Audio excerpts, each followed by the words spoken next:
Tato, welcome to this public forum. Welcome to councillors, staff, submitters, the public and the media.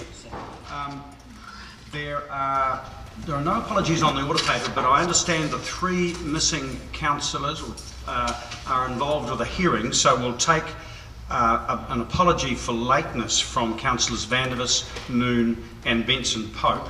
I'll move from the chair that apologies be accepted. Second to Councillor Staines. All those in favour please say aye. Aye. Against? Carried. I'll further move from the chair that the agenda as published be confirmed. Second to Councillor Staines. Any discussion on that? All those in favour please say aye. Aye. Against? Carried. And further, I'll move that the minutes of the public forum held on the 18th of August 2014 be confirmed as a true and correct record. Second to Councillor Staines. Any discussion on that?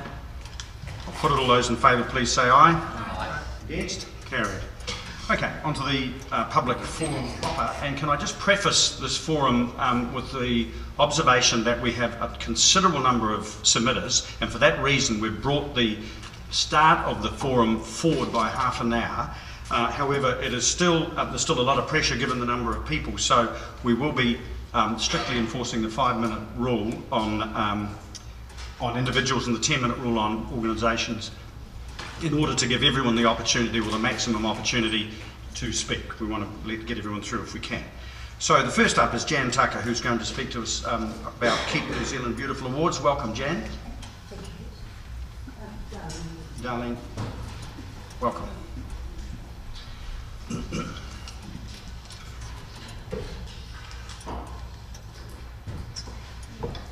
You might have to switch it on. That's on. Right, we were here to start the public forum off on a very positive note by presenting to you the award recently won at the Keep New Zealand Beautiful Conference for the Beautiful Towns and Cities Award, which came to us. And I just wanted to speak briefly, and I will be brief. One of the things that made it a standout was the fact that it reflects the input from the community, especially voluntary groups and individuals, from council staff, Task Force Green, and Darlene doesn't know I'm going to say this, but especially from Darlene, our Keep Dunedin Beautiful coordinator, who does a tremendous job. And just briefly, so some of the things that really sort of helped. We take a lead in Clean-Up Week. Now last year we registered 2,468 participants from 29 groups, 24 individuals or families and 23 schools, and gave out 1,013 bags. I think it was about the same this year, darling. This shows that the people are behind this Clean-Up Week and want to see Dunedin looking at its best. We also do additional clean-ups. We run an Adopt a Spot program is run in the city, and this is important because it is something that schools and groups, they'll adopt a spot in their area, they keep it clean. If there's a problem, they'll ring up and it being cleaned up. And you get things like one group decided after doing a walk that they would issue all participants with a bag, and at the end of the walk to have picked up some litter along the way. It has 30 participants, 4 groups, 18 individuals and 8 schools. We recognise the contribution of these people in an award program which we run every year, and the Mayor very graciously comes to. Another thing that stood out for the judges was our involvement of the city in the student activities. And although we're always growling about the mess in the North Dunedin, Keep Dunedin Beautiful, along with solid waste, do get down to O Week and spend time there. This year we had an outline mural on the paint by numbers entitled Broken Glass, There's a Pain in the Arse, and students throughout the week painted the designs in, and it's been used in different places around the university. And also one of our young people came up with the idea of the ills of the plastic bag, so we replaced any of the plastic bags that the stall holders gave out with a recyclable cloth bag, and then jammed all the plastic bags and hung them on a tree, which made the stall holders real. Hanging baskets, thank you for council for funding each year. They really do help beautify our city. We also run we also have in our city the Trees for Babies, celebrating families, Each year we plant approximately 50 trees, native trees, and they are planted by people who have people that have been recently born, whole families, someone in memory of someone who's died. We always hold it on Mother's Day, which is a good thing too. And I'm sure you're aware of the theatre group, which has travelled to 47 schools and performed 68 shows, passing on that message again of reducing, recycling, reusing and refusing. It goes to many primary schools as possible, and this year they were invited to Pororoa to also perform up there. I hope you will admire our lovely bus shelters. Again, this was something that struck a chord with the judges. That again comes with funding from both the City Council and the Otago Regional Council. The murals, the upgrades of the older murals and new ones. And then again, thank you City Council, again your input into the murals around the town. Latest one's Baldwin Street and the Playhouse Theatre group, Playhouse Theatre, which just been done. So all those things play a really important part. We run a recycler, and the only thing that we say, there is room for improvement, and certainly in some areas, and graffiti is one of them, and we really need to work together, both council staff and the public, to set up a coordinated approach to graffiti. But I'd like to, Darlene, to present the little plaque, Keep Dunedin Beautiful, which won a great award. And also these are the reusable coffee cups that we give out. They are free. So if any of you want a Keep Dunedin Beautiful reusable cup, the lid screws off, by the way, don't try and lift it. Oh, you are welcome to go and see Darlene. So that's for the city, and I just want to draw one other award to your attention, also positive, and I think it would be very nice if council could recognise this group called Our Future, Our Seas Our Future, which won what's called the Tidy Kiwi Award for an outstanding group or individual who has made a great contribution to the environment. And for those of you that don't know about Our Seas Our Future, it started in November 2011, and the name of the gentleman was Noel Jinku. It has a large group of people passionate about protecting our coastal and marine environment. They do cleanups, and in that they engage the local community and groups to take an active role. They do 4 major cleanup events every year around key events: Sea Week, World Oceans Day, Keep New Zealand Beautiful Week and Conservation Week. And each major cleanup, they bring together the number of the local groups. They also do small cleanups, and they include recycling of rubbish collection. And you might be very interested to know, during 2014 up to this date, they have collected a total of 2,400 litres of rubbish has been collected from Dunedin coastlines, and that approximately 294 volunteers and 1,000 volunteer hours of work. You can see they have contributed really to our environment and Keep Dunedin Beautiful. They're also running a Adopt a Coast project, which incorporates coastal cleanups with the Marine Metre Squared initiative, with an aim to encourage school students and groups to regularly visit a coastal area and adopt it. And I understand Noel visits the schools and talks to them. And the other thing they're very heavily involved is a Plastic Free New Zealand campaign, which is a social media campaign, and it has a support base of over 7,000 individuals across various platforms. And I think that award does deserve recognition from the council. Thank you. Questions, councillors? Does anyone have any questions to ask? Well, there being none, can I just extend on the part of council and indeed the rest of the community our appreciation of your efforts, Jan and Darlene. You lead extremely well, it's much appreciated, and now it's been recognised. So thank you. Thank you.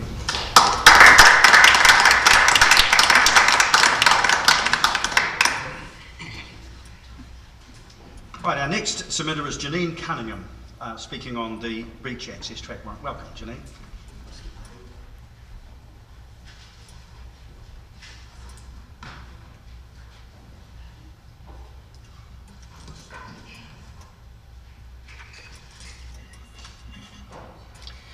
Good afternoon, everybody. My name's Janine Cunningham, and I'm speaking in reference to the Infrastructure Committee's recent decision to remove the rocks at the top of the track at Warrington. I've owned my property, 29 Bank Road, adjacent to the track, for 25 years. I've had a lifelong love affair with the wilderness of Warrington, spending all my childhood summers there. My family have had an association with Warrington since my great-grandfather built a crib on the coast road early last century. The reason I go to the trouble of commuting out to Warrington is because I love being in that natural environment, and it is my great joy and delight that my daughter also shares this passion for nature.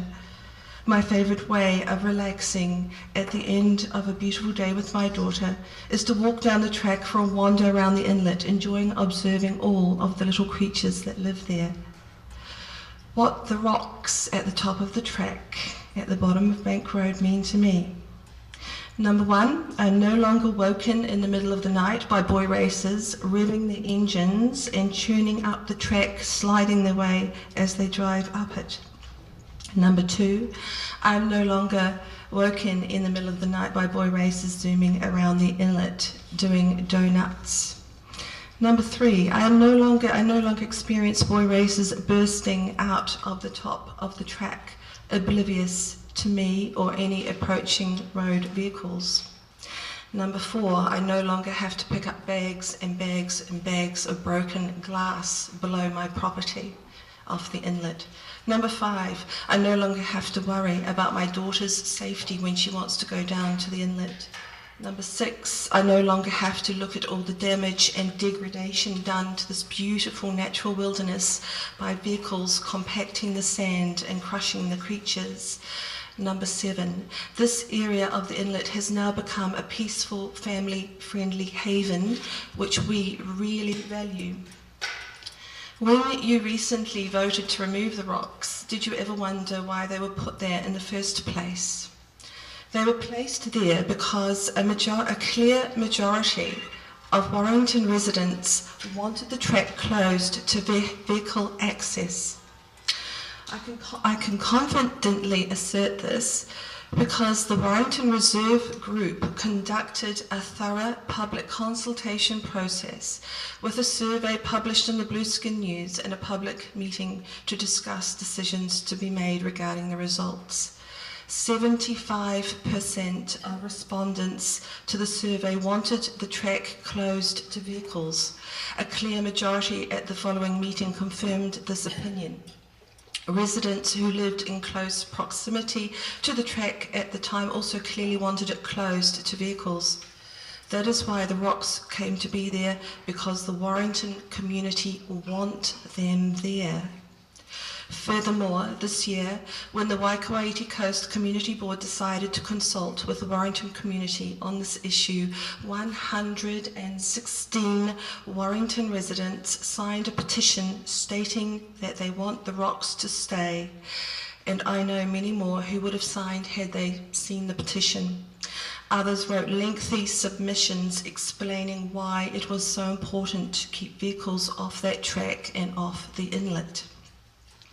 Consequently, the Waikato Coast Community Board recommended to the Council Infrastructure Committee that the track remain closed to vehicles. Why has the Infrastructure Committee ignored our own community board?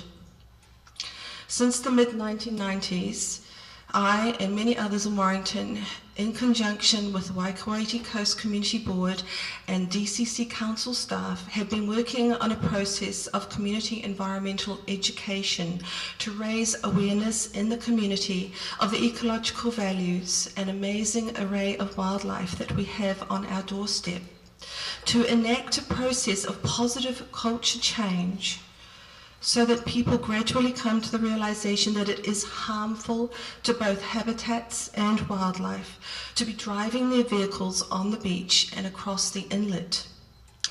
The Infrastructure Committee's decision to reopen the track to vehicles is completely undermining all of the community education efforts that we have conducted over the last 20 years. The Infrastructure Committee decision completely ignores all of the issues of concern raised by your own council staff and contradicts council staff recommendations.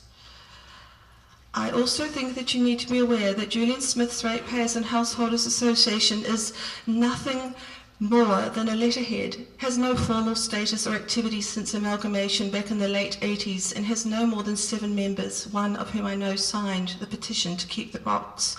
Julian Smith does not in any way represent the opinions of the overwhelming majority of Warrington residents. In fact, he does not even live in Warrington.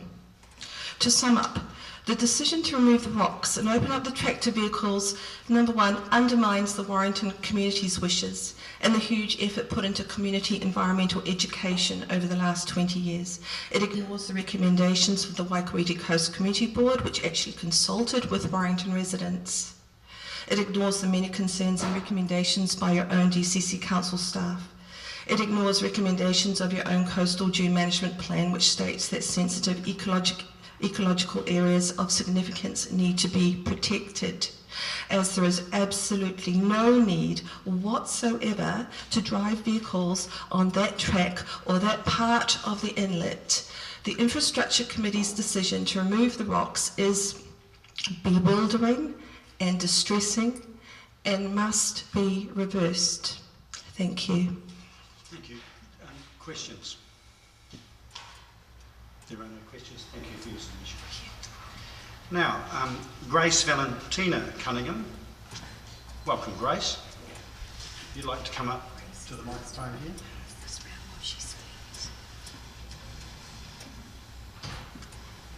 And you have 5 minutes as well.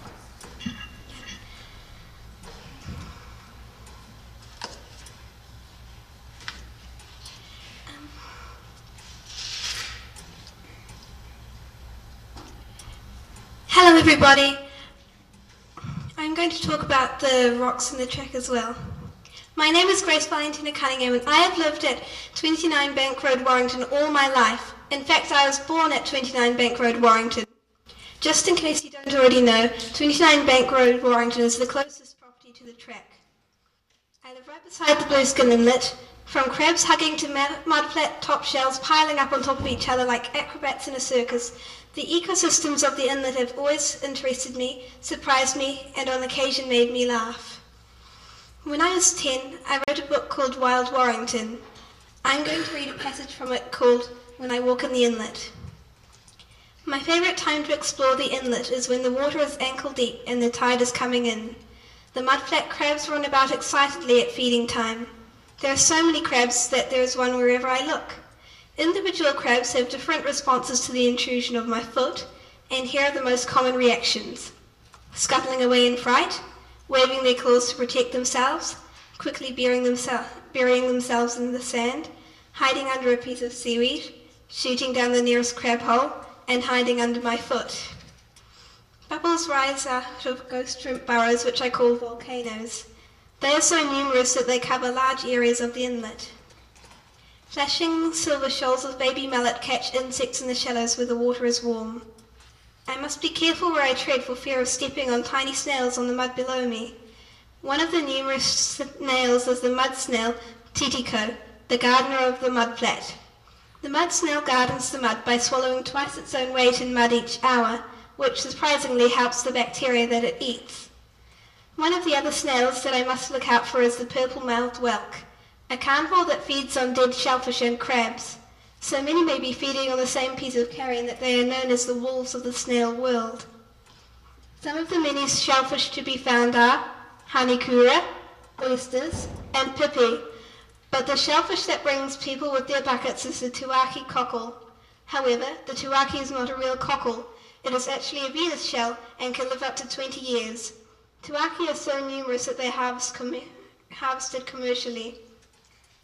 Wading birds commonly seen feeding at the edge of the water, eating the last food before the tide swamps their feeding grounds are South Island pied oystercatchers, variable oystercatchers, pied stilts, eastern barred-tailed godwits, which are seasonal migrants, and royal spoonbills. Fishing birds that I often see are the white-faced heron, little shags, black, white-faced and pied, spotted shags, and Caspian terns. In early summer, the retreating tide leaves shallow pools behind, and I walk through them, stirring up the resident baby sand flounders, paatiki. One of the exciting things about walking in the inlet is that I never know if there's going to be something that I've never seen before. I have seen Hooker's sea lions, a New Zealand fur seal, a carpet shark swimming in with the tide, a large salp, mantis shrimps, even a leopard seal lying upside down, resting. It's an amazing place full of wonder and wildlife, and I could stay out there for hours if my tummy didn't rumble for lunch. If the track was opened up to let cars through, then the tiny animals that I have come to know and love would be crushed beneath the rubber wheels. The eelgrass that has finally started to grow back would be eliminated, and all the animals that relied on it would lose a food source or a home. The idea of people being allowed to run over millions of innocent creatures makes me feel sad, but the fact that it would be happening to creatures living right on my doorstep makes me feel really upset. Not only that, it makes it my job to stop it from happening. If you listen to me and keep the rocks by the track where they should be, then not only will you be saving millions of lives, you'll be preserving the beauty of Blueskin Inlet. Thank you, Grace Valentina.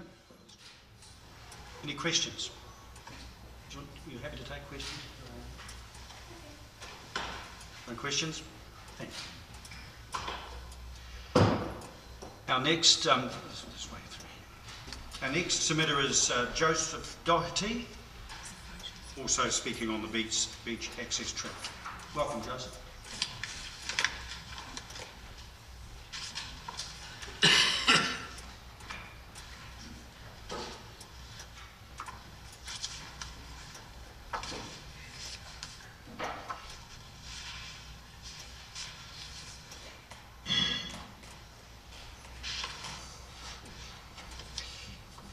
Greetings.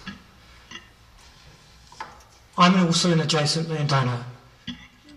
Grace Valentina is my daughter, Angelina is my wife.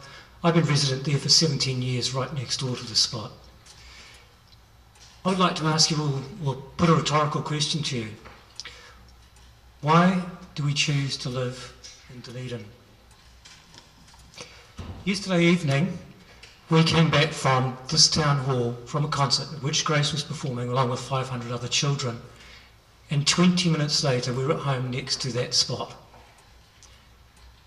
next to a huge wilderness area. You cannot achieve that in any other city in New Zealand.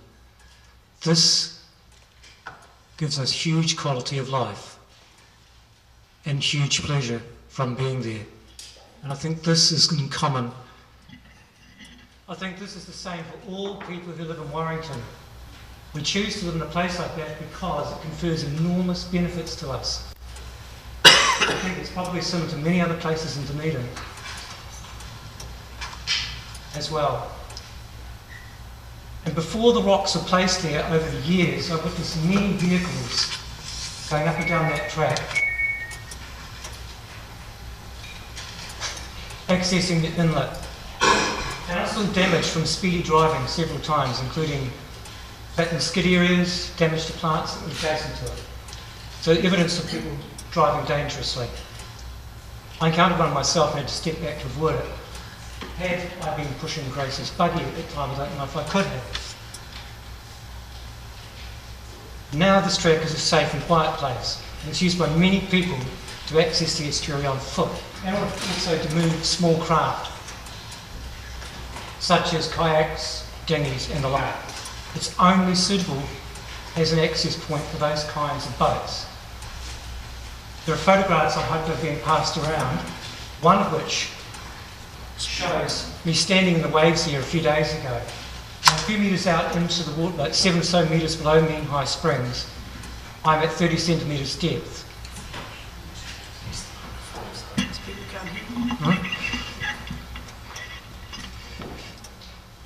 At about 80 metres, you get to 50 centimetres depth. What sort of boats are we launching, ladies and gentlemen? Only very small ones. Ones that people actually can push by themselves.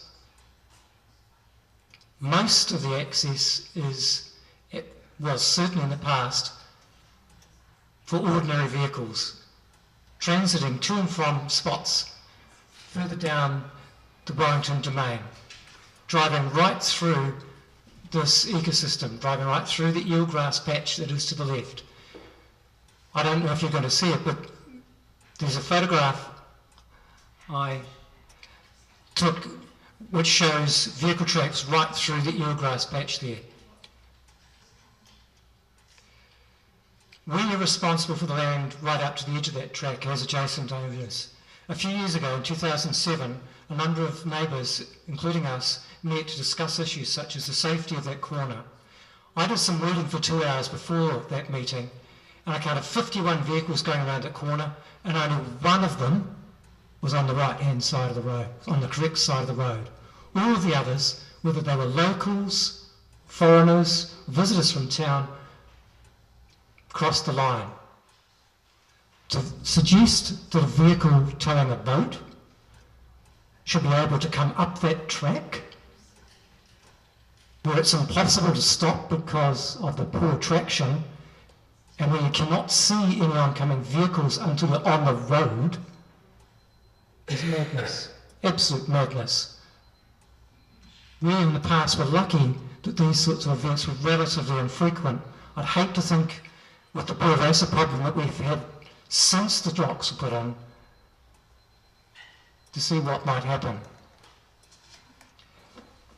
The base of that track is eroding. At some point you might see a photograph that shows that wave action has eroded away both sides of the track. We have lost over a metre from the base, and it has also caused that track to become steeper, and working in tandem with the runoff from Bay Road, it has rutted it deeply and made it more difficult to even walk on. I don't think it's very passable for vehicles.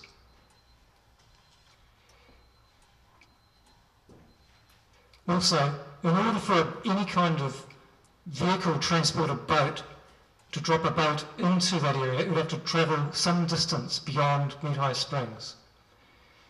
That means that the damage created by doing so will be spread. It would have to go down into the water some way, turn around and come back. The area adjacent to where that actually happens now, close to the sewage pond track, is a flattened, compacted, largely dead area caused by vehicle compaction. Joseph, can I ask you to sum up? You've had 5 minutes. Oh, wait, okay. The eelgrass community that's in this area is the only one remaining in the whole of Blueskin Bay.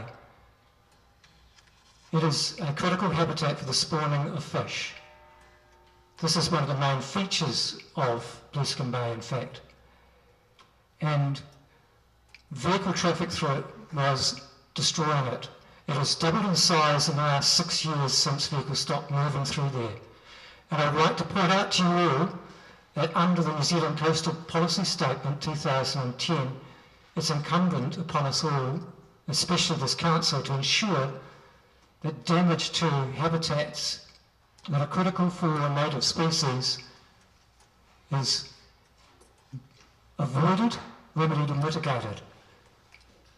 Allowing vehicles to go through it simply will make it worse. So I'd ask you to take the action of stopping this road so that vehicles cannot use it anymore. Thank you. Thank you, Joseph. Questions, councillors? No, thank you very much. And Lynette Hasty. Welcome, Lynette. You're also speaking on the beach access track.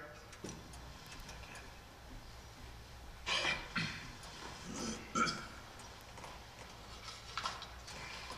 afternoon. We have lived on the corner of Bay Road for 20 years. I am a mother, grandmother, and work as an early childhood teacher. I care about children, both local and visitors, to our small piece of paradise, Blueskin Bay, Warrington. Over the years, our family have witnessed some terrible driving, speeding, crossing the centre line, etc. And most weekends there are people around who like to put the foot down. I have on numerous occasions gone out to tell the young children to please take care on that corner. I do not wish to be at the scene of an accident where some innocent person, probably a child, gets hurt. It is with utter amazement that I read in the ODT of the track reopening to traffic of the blind, narrow corner. Some of you may recall over the past when the two rocks were put at the entranceway to the bay to prevent vehicles from exiting and entering on a very dangerous corner. There is perfectly good access to the bay by driving safely through the domain.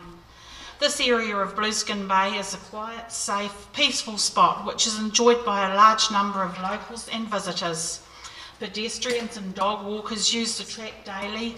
Horses are ridden, also bikes. Children go paddling or swimming, crabbing.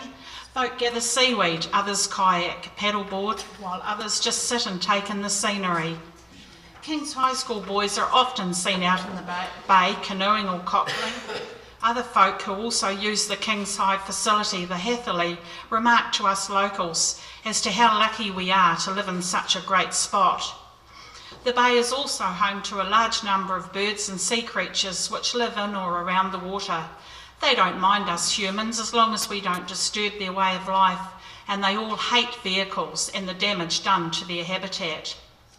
There are 26 children living between Bank and Bay Roads and View Street, most of whom like to spend time at the bay. They arrive in groups, often walking, biking or scooting down Bank Road. They often come down the road without fear of consequences as to what might be approaching from around the corner. They're children after all, and focused on where they are going, not whether some idiot is going to come speeding around a blind corner and injure them. They live in a safe place and are used to drivers looking out for them.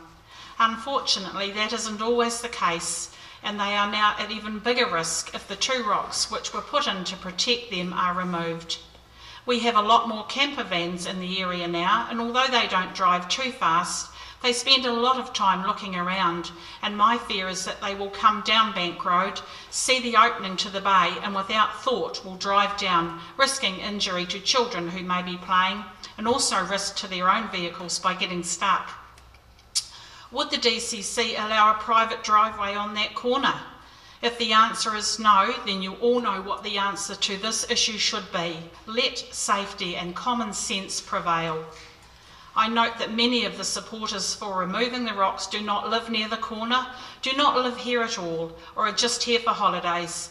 They do not see what goes on daily on that corner. 140 people signed a petition, not to mention others who wrote in submissions. The New Zealand Police, Ministry of Transport, Waikawaiti Community Board, Waikawaiti Police and Council have all said don't shift the rocks. Has anyone really listened? Please let common sense and safety prevail. Thank you. Thank you, Lynette. Any questions, councillors? Right. Thank you, Lynette. Julie Peters. Welcome, Julie. You're speaking on the Dunedin Farmers Market.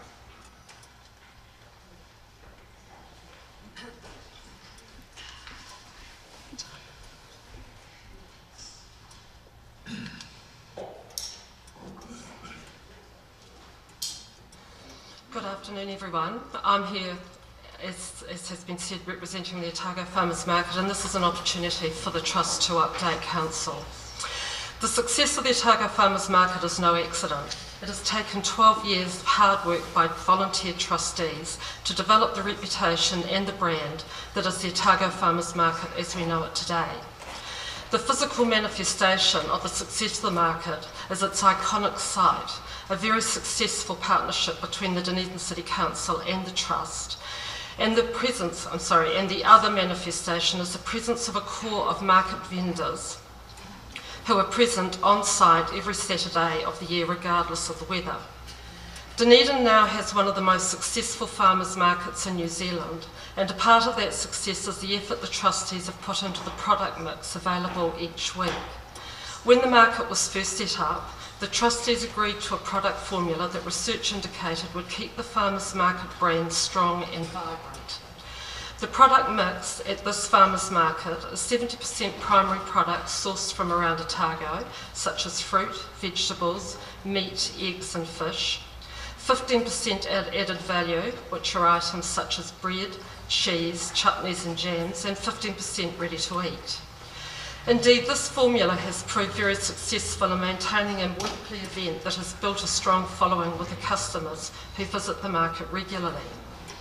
As a weekly event in Dunedin, the market now draws up to 8,000 people through the gates during the high season, which is mid-October through to April.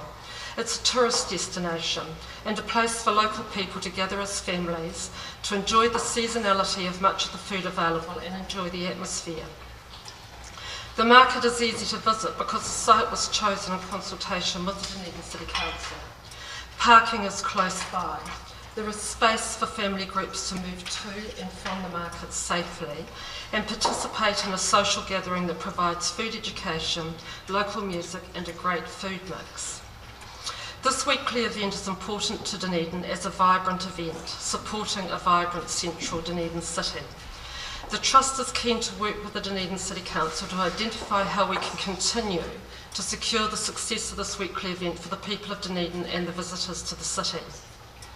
Finally, the market is now the last avenue for purchasing fresh, locally grown vegetables and fruit directly from growers for the Dunedin public wishing to do so.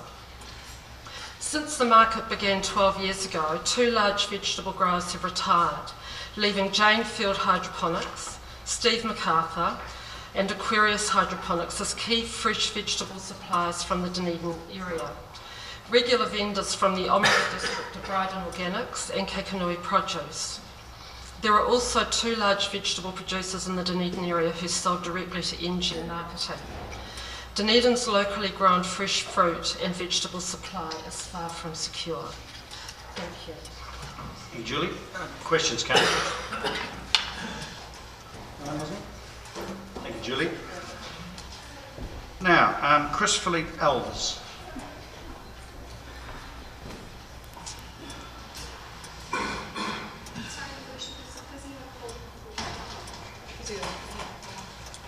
We've missed one. Have I? Oh, I'm sorry. I have 2. I should put my glasses on. Barbara Anderson and Kath Smith. My apologies. You're speaking on the Dunedin Therapeutic Pool.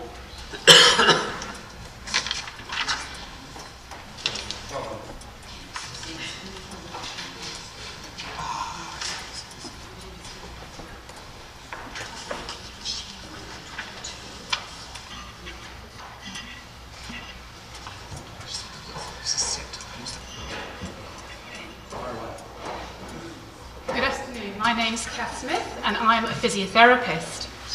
Whilst I'm holding the talking stick for much of this presentation, this submission represents contributions from over 50 local physiotherapists, physiotherapy students, from patients, from orthopaedic surgeons and even a couple of celebrities. The Dunedin physiotherapy community is understandably shocked, saddened and angry about the possible closure of the Otago Therapeutic Pool, also known as the Physio Pool. However, in this submission, we aim to convince the Council of the very special nature of this vital community resource. If you have a copy of the PowerPoint presentation, you could turn to slide 3. We have included plenty of photographs in that. So the Physio Pool is firstly a supportive environment. No matter who you are, how you look or how you move, the built environment and the caring staff will look after you. Further to this, many of the contributors to this submission have told us that the environment actually empowers people and gives them more confidence to move and to exercise. You could turn to page 4 now. As well as being a supportive, accessible and empowering environment, the warm water has extra benefits for exercise, and this includes non-weight bearing on painful joints, and people can work hard with less strain on the heart. Hydrostatic pressure reduces swelling, and the respiratory muscles actually have to work a lot harder. And also one of the major effects that warm water has is pain relief. So if you turn to the next slide now, the next 3 or 4 slides, many pool users have contributed to this submission, and here are just a few examples of what they have to say. Our health should come first. It's our lifeline and not just a pool. There's no better substitute for a good and speedy recovery. The pool alleviated back problems caused by many years as a nurse. It's a place where everybody's equal.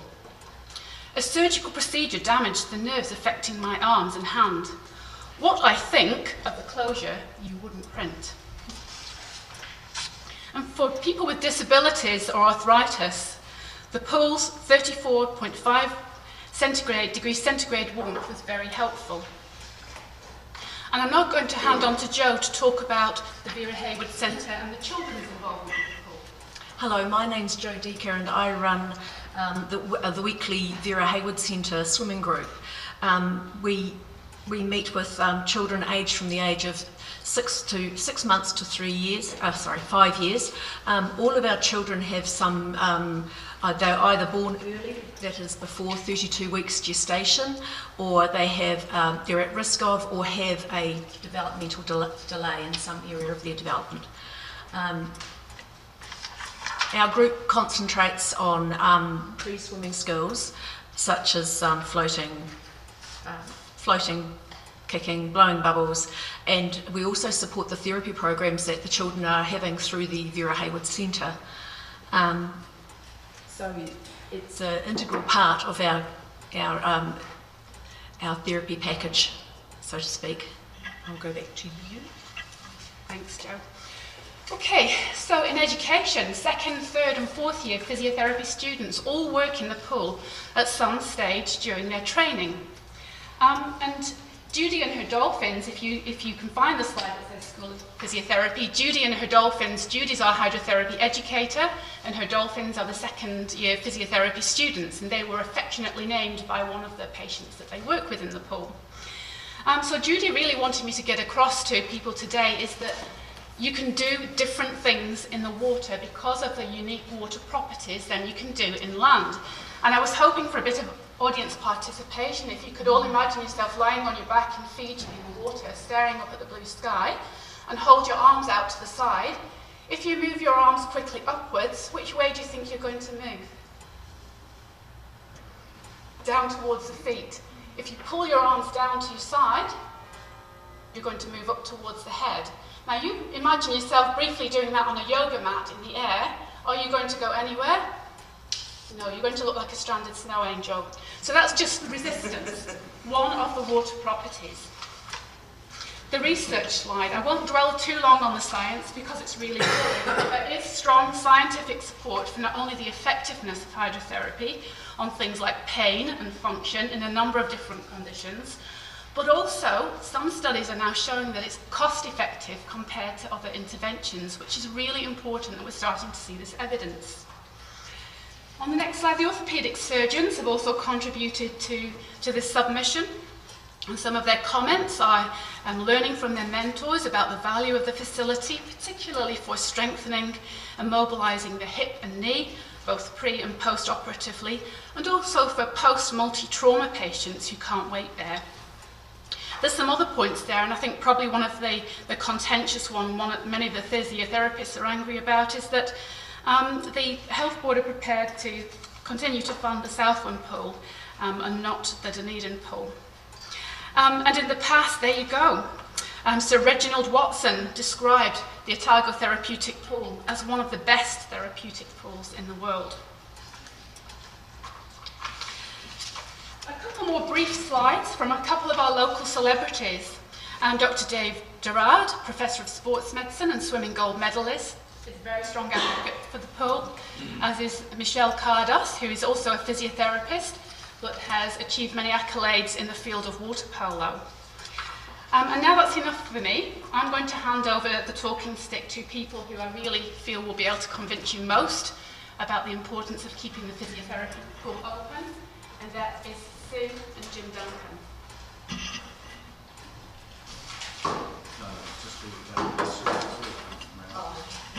Sue's going to do the 12 months of that today. I'm still recovering from my injury, and I was like you folks 3 years ago. I could push my chair back, stand up, and walk out of the room, but I can't do that now. after a cycling accident up on Highcliffe Road. So I spent 5 months in Berwick Hospital. Part of my rehabilitation was in the pool towards the end of my stay there, and I was a swimmer before my accident and a cyclist and a runner, and part of the rehabilitation was time in the pool, and so it's been really beneficial for me. Right, I'm Sue, Jim's husband. I get confused sometimes. We're very positive about the physio pool, and one of the reasons is because of its easy access. Its parking is on the level, warm surrounds, there's an adjustable plinth for changing, good showering facilities with plenty of space and hot water. The staff are very non-judgmental and very obliging and accepting of our disabilities. The water is very warm, penetrating warmth eases pain, spasms, which enables us to exercise. It provides all the essential requirements for our mental and physical well-being, good respiratory exercise, increase in stamina and increase in stamina. The overall benefits are immense, and to be able to feel the freedom of being trapped in a wheelchair means a lot. Jim's body has a chance to straighten out, and it's a form of exercise we can do. We see it as an essential facility for lifelong exercise and health. There is no other facility available like this in the city because it's too cold in the Moana pool, and it is truly a highlight for the week for Jim. This is not only for us presently, but we are also thinking of the future ageing population, which I see most of us are, and others in our situation who would benefit from the amenity. ACC costs would increase as the rehabilitation would take a lot longer. Hydrotherapy is well recognised as an essential program for many types of disabilities and rehabilitation. We don't want flash change rooms, just a clean and tidy complex which we can work in. If there is no pool, there'll be less exercise, which will lead to decrease in strength, lung capacity, self-motivation, self-achievement and muscle tone, which in our case will lead, or Jim's case, would lead to increase in body spasms, body deformity and mental frustration. Why should the disabled be further disadvantaged by this unwise decision of able-bodied people to close the pool? I'd like to finish just by saying that we appreciate the interest and concern in the retention of this wonderful facility, which Dunedin physiotherapists, along with other health professionals, are appalled at the threat of losing. Thank you. Thank you. Questions, councillors? Councillor Wilson. Sorry. Just something you said, and I hadn't thought of in this context. Is this one of the recreational activities that you and Jim can do together? It's only ones we can both do together and comfort and relaxation And be equals. benefit of our health. And So Jim has to have an assistant, and I Mm. assist him, and, well, he assists me. Thank you. yeah, that's true. Councillor Calvert. Back in the day, I went down to the physio pool when I was sort of 9.5 months pregnant, and I think that I arrived there because somebody in a physiotherapy sense, some exercise class or another, suggested it was a good place to go. I notice none of the groups that you're speaking about here include pregnant women. Have you got any comment to make about them as a group? Because that seemed to me, I mean, they fit in a wee bit with some of the things you're saying, but... She was pregnant, definitely went along, and I did aquatherapy with her as well. I wasn't pregnant, but she was. And there were lots and lots of bulging bellies all benefiting from it. Because up at the main pool, they feel very conspicuous. They still swim down there. They still swim down there. Yeah. There are over 26 community groups use the pool. Yeah. Obviously, we're not all represented here, but there are more. Further questions, councillors? Councillor Wiley. Where does the ACC, do they fund any of this, or how is therapy funding? Well, I'm not an expert expert on how the ACC is funded, but in some of the contributions that we had from the physiotherapists around town, my understanding is that the health board is bulk funded for all of their ACC activities.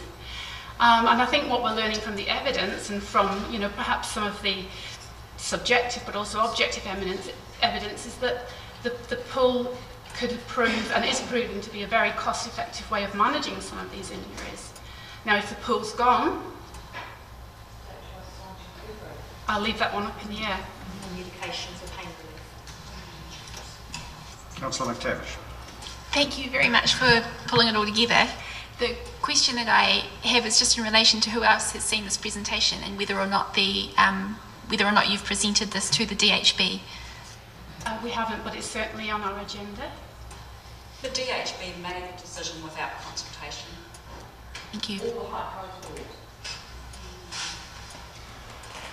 Further questions? Thank you very much for your submission.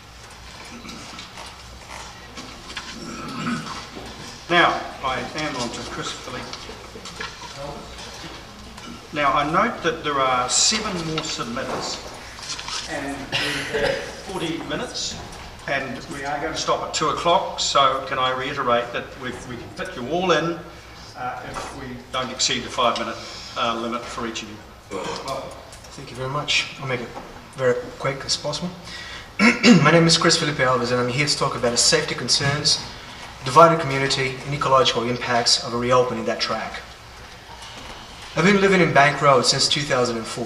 And during the summer in 2007, I finished jogging around the bay when I almost got run over by an old off-road truck going down the steep, unformed track we were debating over. The driver sped away towards the domain. In the stunned by the experience, I didn't take notice of his number plate and was unable to report the occurrence to the police. I'd also like to inform that a group of teenagers having a party and doing donuts in the estuary past midnight have woken my wife and I up once. In 2 separate occasions, we have been disturbed by desperate drivers knocking on our door, claiming for help. They became stuck in the sand after going for a joyride at the estuary. In all situations, the drivers had used the same track to access the bay. I made a little movie I'd like to share with you. In this 1-minute movie you're watching now is a compilation of 3 hours of recording. 1.5 hours on Saturday election day and the following Sunday. I counted 29 cars on Saturday and 28 cars on Sunday. Almost half the cars I counted on Saturday invaded the opposite lane, while a quarter did so on Sunday. The compilation shows evidence of traffic infringement and highlights the dangers involving pedestrians and cars in that corner. Just because there is no record of accidents, it doesn't necessarily mean that the place is safe. Anyone who told you there have never been any issues there is either misinformed or simply deliberately trying to manipulate the truth. I will forward the raw footage of this movie to the police in order to start a recording trend by the authorities. I'd like to invite you, Mr. Mayor and councillors, to come talk to the local residents, and I assure you when you do that, you will realize that the notion of divided community is nothing but a columnist propaganda. We are not a divided community. In fact, we are a community that became strongly united after being scared for 15 long years over arson attacks. When the last attack took place in 2005, we decided to act together and look after one another. We are instead a community that feels bullied by the absurd wishes of a handful of individuals. You might have noticed that I'm not a Kiwi. I was born in Brazil, but I am a proud New Zealand citizen, and I care about the environmental state of my country. Over these 10 years living in Warrington, I learned about little animals called polychaetes, and they live underneath Blueskin Bay sand flats and provide essential goods and services to this ecosystem. They make tubes which stabilize the surface of the sand flats, and the tubes bring oxygen to the upper layers of the sand, preventing fermenting bacteria thriving at deeper layers from reaching the surface. They turn organic matter into nutrients to other life forms, including crustaceans, fish, and birds. The most abundant species of polychaetes in Blueskin Bay appears to be unique to that place, You will not find them anywhere else in the world.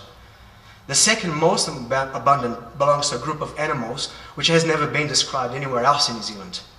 The polychaetes are particularly vulnerable to cars. Tire tracks crush their burrows, killing them. The tracks persist for years and restrict their mobility around the bay.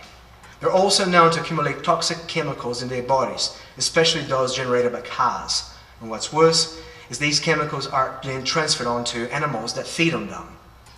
By letting vehicles roam freely on Blueskin Bay again, you are contributing to the disappearance of these and other animals. Without polychaetes, Blueskin Bay will become a smelly, black pool of mud. And I ask, what for? So people can go off-road driving on an estuary? Is this the image of a clean and green country? Thank you. Thank you, Chris. Thank you. Questions, councillors? There are none. Thank you for your Thank you. Geraldine Tack. Welcome, Geraldine.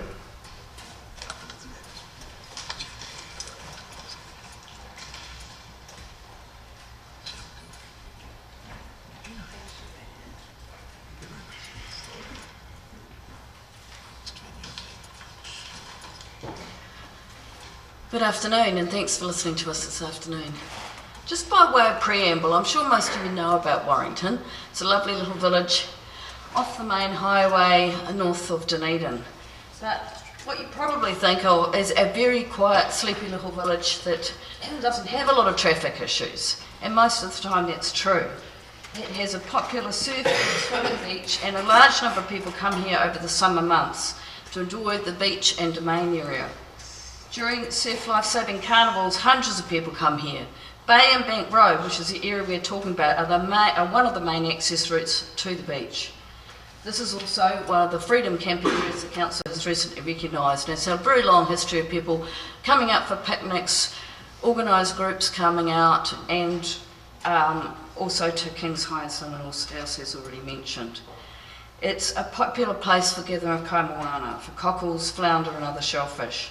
And the bay is an ideal place for small sailing yachts, rowboats, kayaks.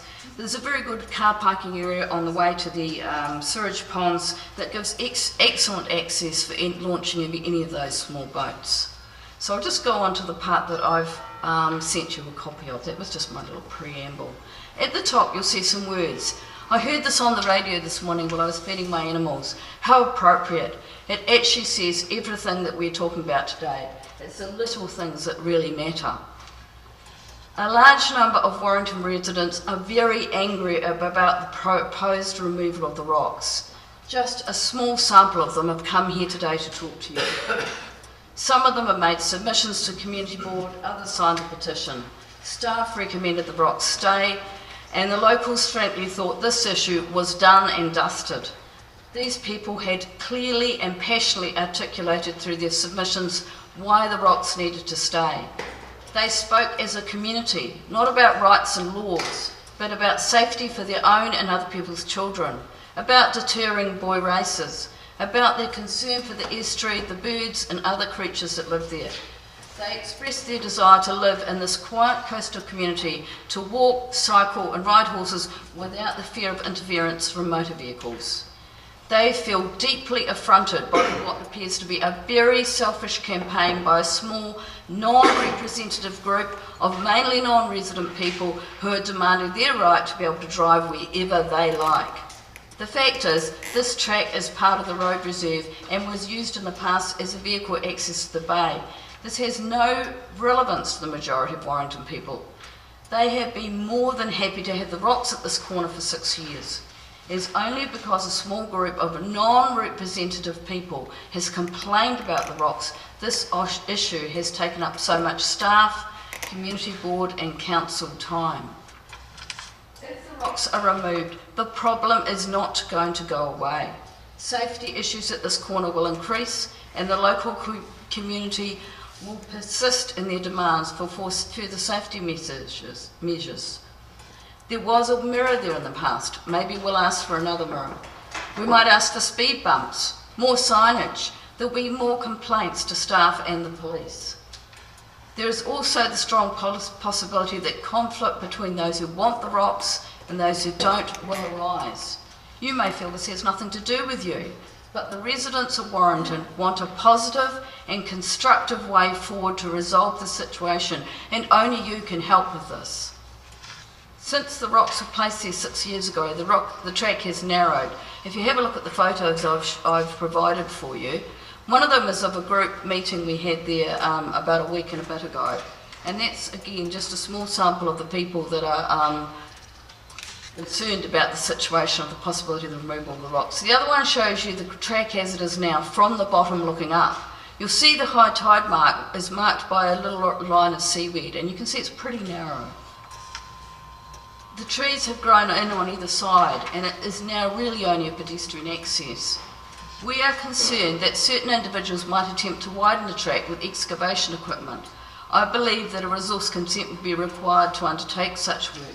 If this is the case, the council needs to make it widely known that work cannot be carried out to widen this track without appropriate consent.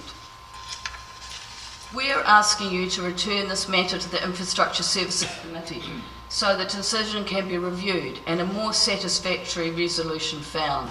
To follow through on the present course of removing the rocks and monitoring the corner for 6 months does not give the local community any feeling they have been listened to or that a reasonable solution to this issue will be found. Monitoring itself is problematic. It's an area which is often very quiet, but has times of much higher traffic volumes during weekends and particularly over the summer.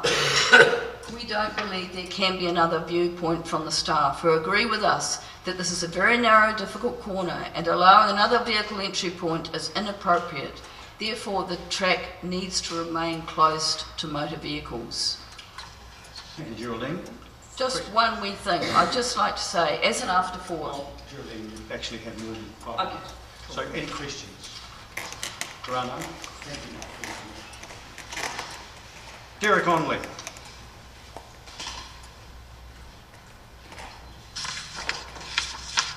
Welcome, Derek.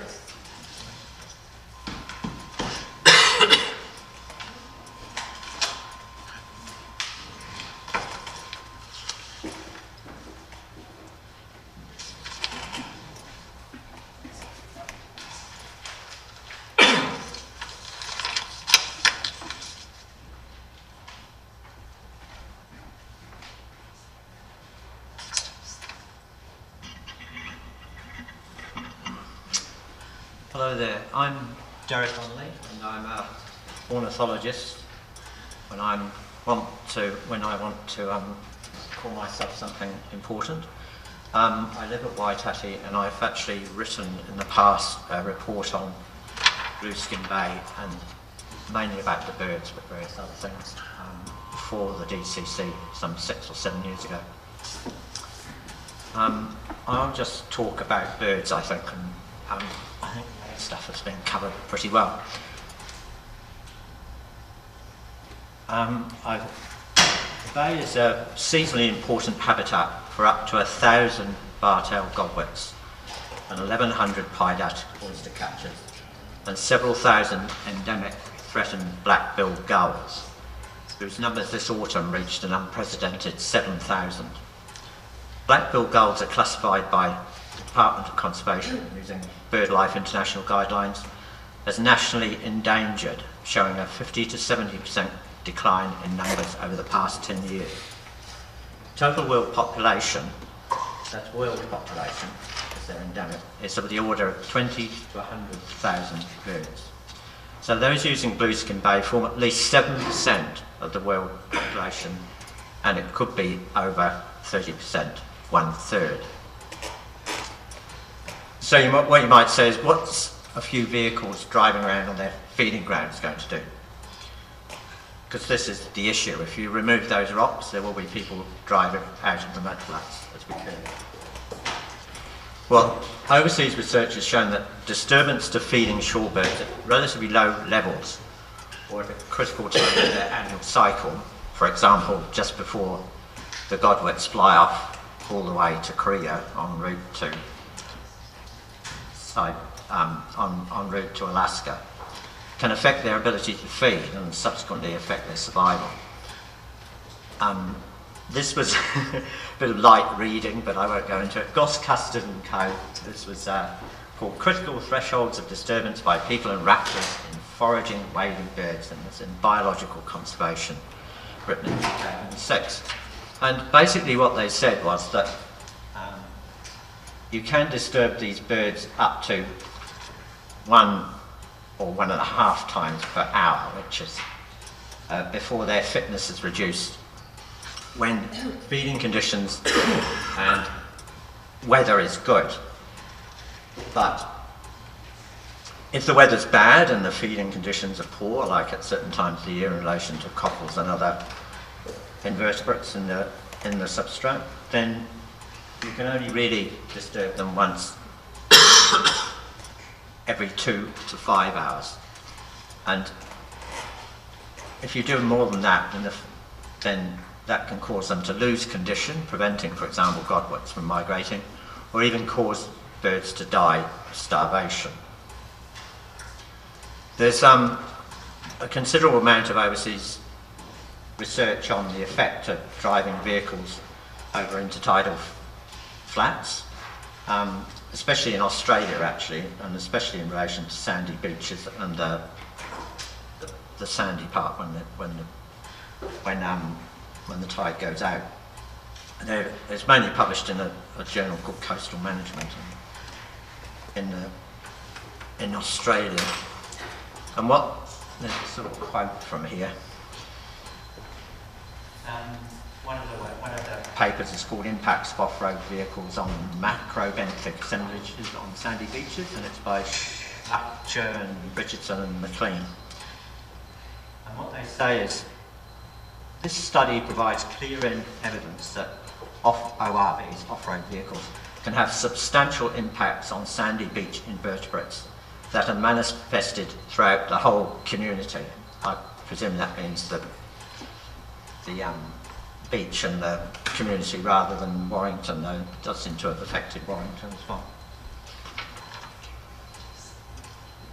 I've passed around a couple of pictures there to show that compaction of sand and mud by vehicles can cause really long-term changes.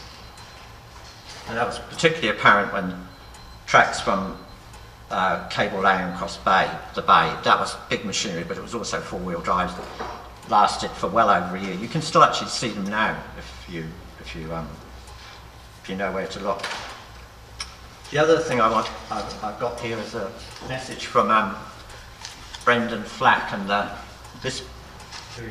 who lives at Puketeraki, and this area is part of the Taiapure that they manage.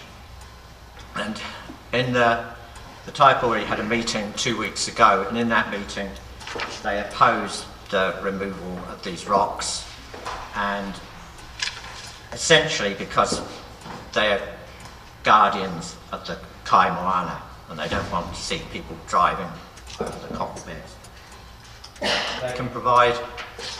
He can provide a letter of support for our position, and he's also prepared to supply the minutes of that meeting. That's about it. Thanks, Derek.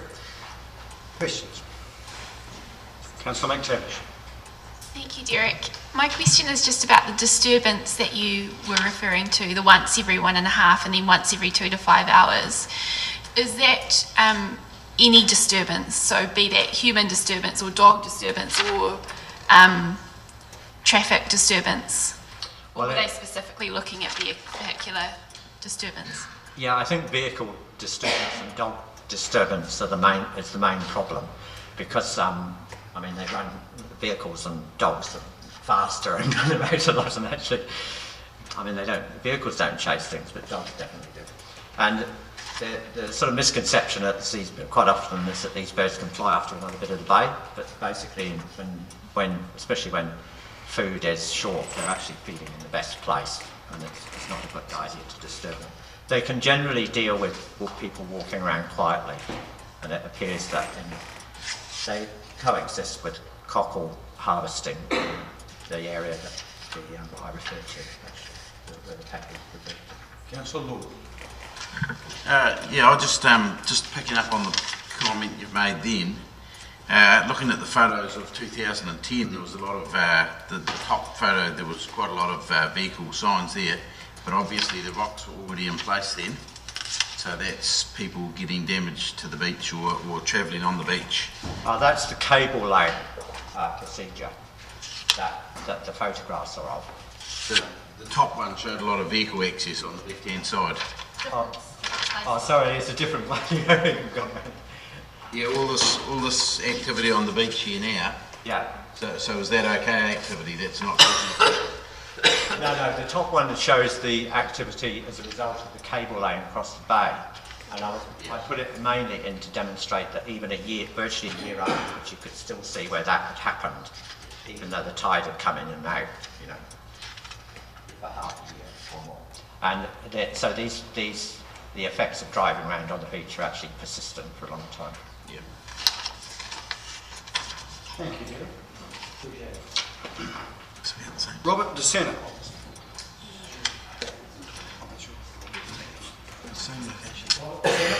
There you go. Welcome.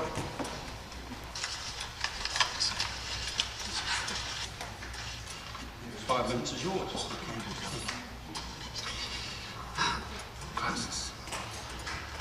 This is a bit scary for me, so I ask bear with that. Good afternoon, and thank you for allowing me the opportunity to speak here today. I'm going to read straight from my notes because this is very daunting for me. When it was announced that the council had given permission for the boat ramp to be opened up, I thought it was a joke, that this was being played upon us. I truly did, for it was inconceivable in my mind that such would be condoned in this day and age. When I realised that this was actually being approved, I really got gutted as a citizen, as a resident of this small community. Thank you. I decided I wanted to try and do something to bring awareness to others in the community and to gauge public opinion. So I approached neighbours who helped to put a petition together. It was a long weekend, so not everyone was home, and it was done in a few short hours.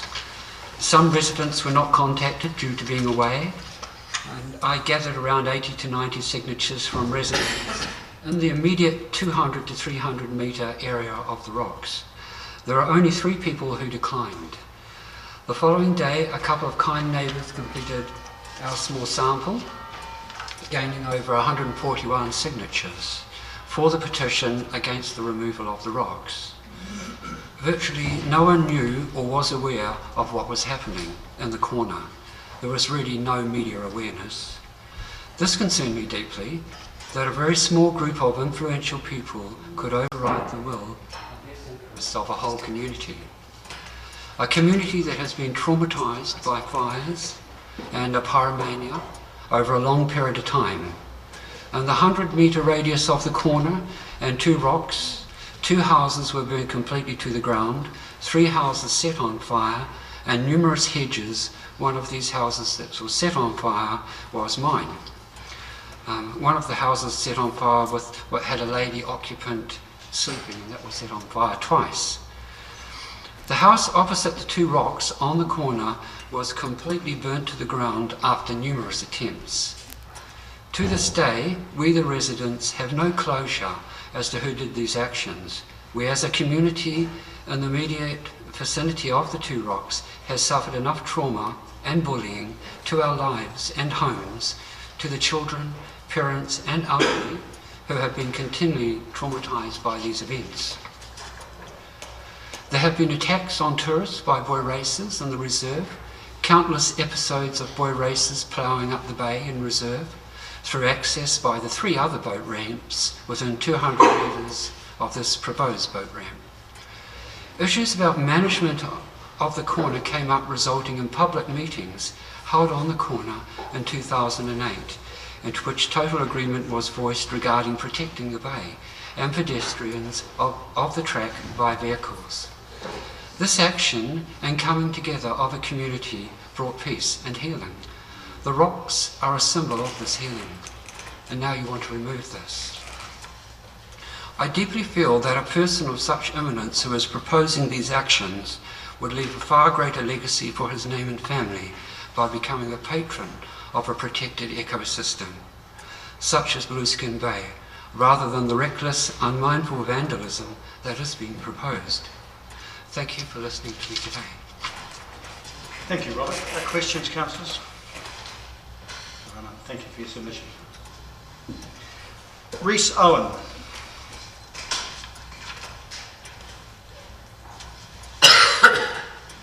Welcome, Rhys.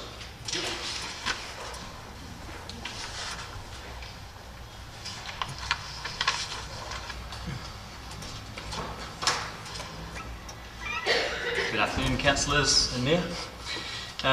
I'm also here to support my community's view that the Bay Road, Bank Road rocks should remain in place. My name is Rhys Owen. I'm a chartered professional engineer specialising in asset management. My recommendation to the council is that the rocks should remain and the access track's legal status should be removed by formal road closure. I fully agree with the expert opinions of DCC's transportation team, Ron Minimer, Senior Traffic Engineer, and John Visser, Transportation Policy Engineer, that the access track is unsafe and should be formally closed. I have worked with both Ron Minimer and John Visser and have a lot of respect for their professional opinions.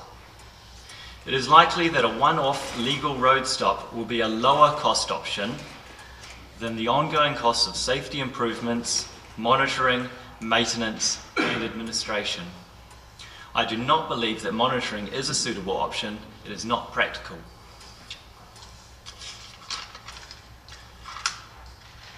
There are already 2 road accesses to the coast at Warrington. One at the Esplanade provides road access to the beach. DCC recently paid to upgrade this access with a larger car park area. The other access at the back bay through the domain, this access was also recently upgraded for safety reasons at DCC's cost. And that was a result of a child on a bike being hit by a car. Reopening the Bay Bank Road corner for vehicle access will mean DCC will have the cost of maintaining 3 vehicle accesses to the coast when only 2 are needed. This is an unnecessary additional cost and liability for the DCC.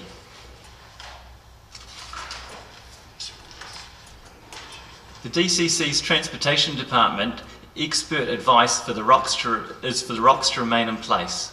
They are experts and have advised that the Bay Road Bank Road track is unsafe. It is unethical to ignore this advice.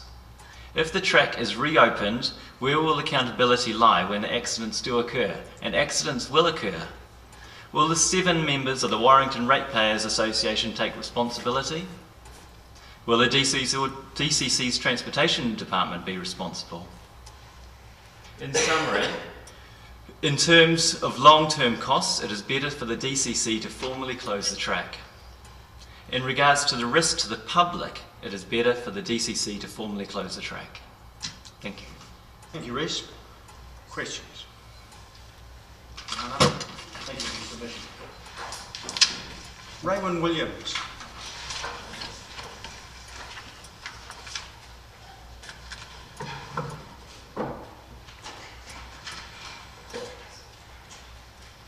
Welcome, Raymond.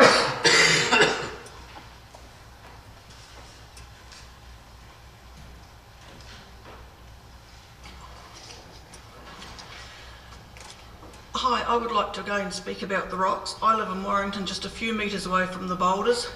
This corner is quite dangerous as it is, without allowing vehicle access again to and from the bay. There is adequate vehicle access to the bay from the domain area. What is the need to add a further area for vehicle access in an area that is already quite hazardous? Despite what has been publicised, we have seen many near-miss occasions in the past 20 years. We are lucky to have a lot more children living here now, approximately 26, in the View Street, Bank Road, Bay Road area. We have a wonderful area down the bay where these children play, and they're entitled to do so safely. But by adding another space for vehicles to cross the footpath, it becomes unsafe for them to walk down to the bay. The Warrington Ratepayers and Householders Association, headed by Mr Julian Smith, may sound like they represent the wishes of our community. However, I have been a ratepayer in Warrington for 20 years, and until these articles were published in the ODT, I had never heard of this association. I have never been contacted in any way by anyone from this association. Mr. Smith said the group had been battling to keep the track open since the closure was first suggested 15 years ago.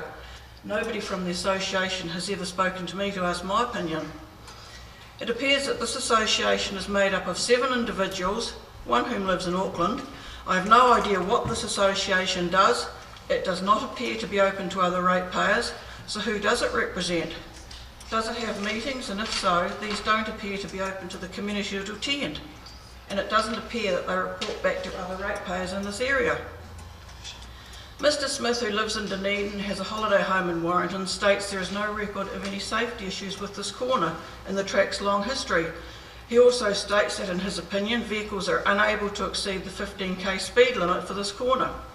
But he does not live out here in close proximity to this corner. He is unable to observe the vehicle speeds vehicles are travelling or to understand the problems that exist with this corner. The article in the OD stated that the Infrastructure Committee voted to reopen the illegally closed road for a 6-month trial to see if the perception of issues was real. Could you please advise me, who do we contact at the council to report any near-miss incidents I see on this corner over the next 6 months, as they're happening every day? And before you make the final decision to remove the boulders, I ask that you come to Warrington, observe for yourself the track and the problems in question. Thank you. Thank you, Raymond. Questions? And our final submitter is Nathan Parker.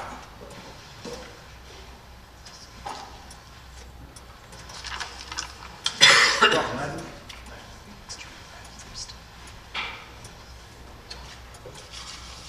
Kia ora, I'm Nathan. Firstly, I just want to say that I think we're caught up with Warrington being a beach. What we're talking about is an estuary. An estuary is an area of water on the coast where fresh water and seawater mix. It's a unique home for many creatures and plants. This is not a beach. Estuaries have been the preferred site for human settlement in New Zealand, e.g. Dunedin, Christchurch, Wellington and Auckland. I've yet to see vehicles on those estuaries. Estuaries receive the final impact of human activities through the catchment by the use of the surrounding land and rivers draining into them. Historically, Blueskin Estuary had a rubbish dump on its boundary, with signs of pollution still evident with broken glass and rusting metal. Stock were allowed to graze onto the mudflats and herded regularly at low tide over to Rabbit Island. Small boat sheds were also built on the banks with their demolished materials still marking the area. So, present indirect threats to estuaries are from human-induced erosion and unfenced margins accessible by domestic and feral animals. These can cause siltation affecting plant and animal communities. This problem has been largely remediated by significant riparian planting around much of Blueskin Bay and its contributing waterways. There was a tree releasing session yesterday at Blueskin at Waitati, and again, you know, that whole area is full of native plants, native trees. Our greatest threat now comes from vehicles. Overfishing of shellfish, disturbing of nesting birds, and toileting and rubbish issues. Vehicle access to the estuary needs to be restricted because of these threats. Driving directly impacts on the flora and fauna, compacting sand and mud life and disturbing nesting sites.